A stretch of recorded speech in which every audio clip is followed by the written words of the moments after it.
ফালানি, তোমার মৃত্যু আমাকে অপরাধী করে দেয়।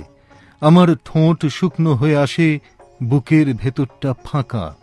আত্মায় অবিশ্রান্ত বৃষ্টি পতনের শব্দ, শৈশব থেকে বিষণ্ণ দীর্ঘশ্বাস। ফালানি, তোমার মৃত্যু আমাকে অপরাধী করে দেয়।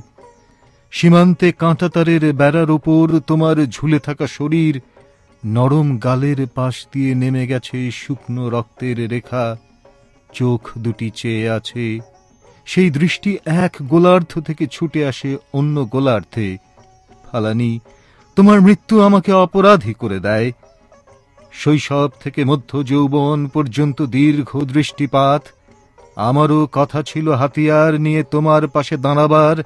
আমারও কথা ছিল জঙ্গলে কাদায় পাথরের গুহায় লুকিয়ে থেকে সংগ্রামের চরম মুহূর্তটির জন্যে প্রস্তুত হবার। আমারও কথা ছিল রাইফেলের কুঁদো বুকে চেপে প্রবল হুঙ্কারে ছুটে যাওয়ার। আমারও কথা ছিল ছিন্ন ভিন্ন লাশ ও গরম রক্তের ফোয়ারার মধ্যে বিজয় সঙ্গীত শোনাবার। কিন্তু আমার অনবরত দেরি হয়ে যাচ্ছে। এত কাল আমি একা, আমি অপমান সয়ে মুখ নিচু করেছি, কিন্তু আমি হেরে যাইনি, আমি মেনে নিইনি। আমি ট্রেনের জানলার পাশে, নদীর নির্জন রাস্তায়, ফাঁকা মাঠের আলপথে, শ্মশানতলায়, আকাশের কাছে, বৃষ্টির কাছে, বৃক্ষের কাছে, হঠাৎ ওঠা ঘূর্ণিধুলোর ঝড়ের কাছে আমার শপথ শুনিয়েছি।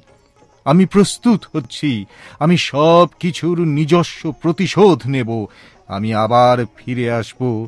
আমার হাতিয়ারহীন হাত মুষ্টিবদ্ধ হয়েছে, শক্ত হয়েছে চোয়াল। মনে মনে বারবার বলেছি, ফিরে আসব। ফালানি, তোমার মৃত্যু আমাকে অপরাধী করে দেয়। আমি এখনো প্রস্তুত হতে পারিনি। আমার অনবরত দেরি হয়ে যাচ্ছে। আমি এখনো সুড়ঙ্গের মধ্যে আধো আলো ছায়ার দিকে রয়ে গেছি। আমার দেরি হয়ে যাচ্ছে। ফালানি, তোমার মৃত্যু আমাকে অপরাধী করে দেয়।